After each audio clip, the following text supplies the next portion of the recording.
আচ্ছা, নবজাতকের স্বাস্থ্য নিয়ে পরিবারের সবাই বেশ চিন্তিত থাকেন, তাই না? আজকের এই বিশেষ বিশ্লেষণে সবাইকে স্বাগত। আজ আমরা খুব চমৎকার একটি নির্দেশিকা বা গাইড নিয়ে আলোচনা করব।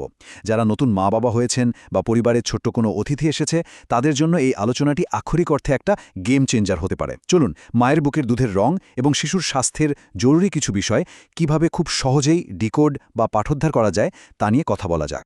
তো আজকের পুরো আলোচনাটাকে আমরা 5টি ধাপে সাজিয়েছি। দুধের রঙের অর্থ, এর গাইডলাইন, শিশুর অসুস্থতা বোঝার 5টি লক্ষণ, কখন ডাক্তারের কাছে ছুটতে হবে এবং সবশেষে মায়ের নিজের সুস্থতার কিছু দারুণ টিপস। এখন স্ক্রিনে যে নির্দেশিকাটি দেখা যাচ্ছে এটি মূলত 3টি দারুণ ভিজুয়াল বা চাক্ষুষ অংশে ভাগ করা। একদম উপরে খেয়াল করলে দেখবেন বুকের দুধের রঙের ছবিসহ একটা ছক আছে। ঠিক মাঝখানে শিশুর অসুস্থতা বোঝার জন্য কিছু আইকন দেওয়া আছে। আর একদম নিচে আছে মায়ের নিজের যত্ন নেওয়ার ধাপগুলো। চলুন আমরা একটু ভেঙে ভেঙে বিষয়টা বোঝার চেষ্টা করি। ঠিক আছে, শুরু করা যাক আমাদের প্রথম বিভাগ দিয়ে। দুধের রঙের আসল অর্থটা আসলে কি? ম্যানুয়াল পদ্ধতিতে বা হাতে দুধ বের করার সময় দুধের রঙের দিকে খেয়াল রাখাটা কিন্তু মারাত্মক জরুরি। মানে এটা শুধু একটা সাধারণ বিষয় নয়, বরং মা এবং শিশু দুজনের স্বাস্থ্যের জন্যই এটা একটা বিশাল বড় ইন্ডিকেটর। দুধের রঙটা দেখেই কিন্তু চট করে বুঝে ফেলা যায় যে ভেতরের সবকিছু ঠিকঠাক আছে কিনা। এবার আমরা চলে যাচ্ছি দ্বিতীয় বিভাগে, যেখানে রয়েছে দুধের রঙের একেবারে স্পেসিফিক বা নির্দিষ্ট একটা গাইডলাইন। এই স্লাইডটার সবচেয়ে ইন্টারেস্টিং দিক হল এখানকার পরিষ্কার একটা তুলনা। একদিকে দেখানো হয়েছে একদম 100% নিরাপদ দুধের রং, আর অন্যদিকে এমন একটা অস্বাভাবিক রং যেটা দেখলে সাথে সাথে অ্যাকশন নিতে হবে। এই পার্থক্যটা ধরতে পারাটাই কিন্তু এখানে আসল খেলা।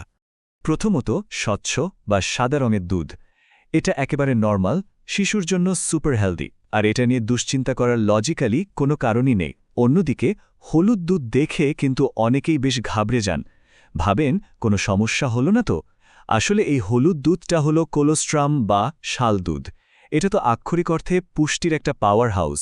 শিশুর জন্য এটা পুরোপুরি নিরাপদ এবং ভীষণ দরকারি। তবে সবচেয়ে বেশি সাবধান হতে হবে যদি লাল বা গোলাপি রঙের দুধ দেখা যায়। বিশ্বাস করুন, এই রঙটা মোটেও স্বাভাবিক নয়। নির্দেশিকা একেবারে পরিষ্কার করে বলছে যে দুধে রক্ত চলে এলে এমন রং হতে পারে। এটা ফাটা নিপল বা অন্য কোনো সিরিয়াস সমস্যার কারণে হতে পারে। তাই এমন কিছু চোখে পড়লে বিন্দুমাত্র দেরি না করে সাথে সাথে একজন চিকিৎসকের পরামর্শ নিতে হবে।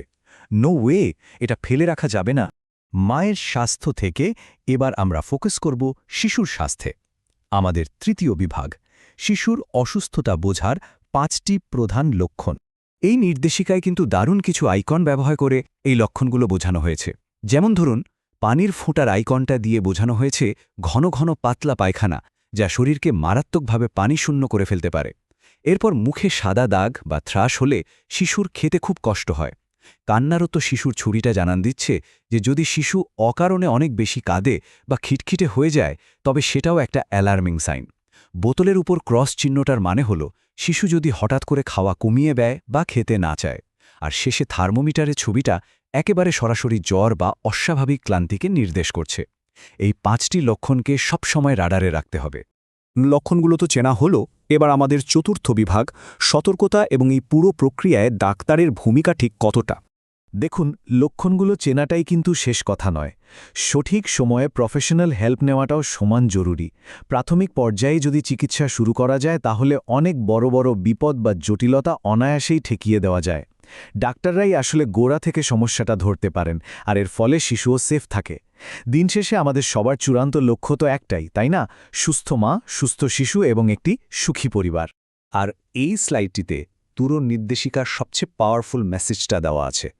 সন্দেহ হলে দেরি না করে ডাক্তারের সাথে যোগাযোগ করুন। মানে কোনোভাবেই চান্স নেওয়া যাবে না। সাদা বা হলুদ দুধ ছাড়া অন্য কোনো রং দেখলে কিংবা শিশুর ওই 5টি লক্ষণের যে কোনো একটিও চোখে পড়লে এক্সপার্ট ওপিনিয়ন নিতে হবে। That's it. আমরা একদম শেষ পর্যায়ে চলে এসি, পঞ্চম বিভাগ, মায়ের নিজের সুস্থতার কিছু গোল্ডেন টিপস। শিশুর ভালো থাকাটা কিন্তু সরাসরি মায়ের ভালো থাকার উপর নির্ভর করে। এখানে 4টি দারুণ ধাপের কথা বলা হয়েছে। প্রথমত, নিয়মিত বুকের দুধ খাওয়ানো এবং দুধ বের করে রাখা। দ্বিতীয়ত, খেয়াল করবেন এখানে পানির গ্লাস আর খাবারের আইকন আছে, মানে মাকে পর্যাপ্ত পানি খেতে হবে আর পুষ্টিকর খাবার নিশ্চিত করতে হবে। তৃতীয়ত, চাঁদ আর তারার আইকন দিয়ে বোঝানো হচ্ছে পর্যাপ্ত ঘুম বা বিশ্রাম, যা মানসিক চাপ কমানোর জন্য জাস্ট ম্যাজিকের মতো কাজ করে। আর সবশেষে হাতের তালুর আইকনটার মানে হলো স্নেহ আর সহানুভূতি। এটাই কিন্তু একটা শিশুর জন্য পৃথিবীর সবচেয়ে সেরা পুষ্টি। আজকের এই বিশ্লেষণটি শেষ করার আগে চলুন একটা বিষয় নিয়ে একটু ভাবি। মাতৃত্বের এই অসম্ভব সুন্দর কিন্তু চ্যালেঞ্জিং যাত্রায় সঠিক তথ্যই কি শিশুর সবচেয়ে বড় রক্ষাকবচ নয়? অ্যাবসলিউটলি। আমরা যদি ভয় না পেয়ে এই বিষয়গুলো একটু খেয়াল রাখি, দুধের রং থেকে শুরু করে শিশুর ছোট ছোট লক্ষণগুলো ঠিকমতো পর্যবেক্ষণ করি, তাহলে কিন্তু অনেক বড় বিপদ এড়িয়ে যাওয়া সম্ভব। সচেতনতায় পারে নতুন অতিথির জন্য সবচেয়ে সুরক্ষিত একটা পৃথিবী গড়ে তুলতে। জানার এই সুন্দর যাত্রা এভাবেই চলতে থাকুক।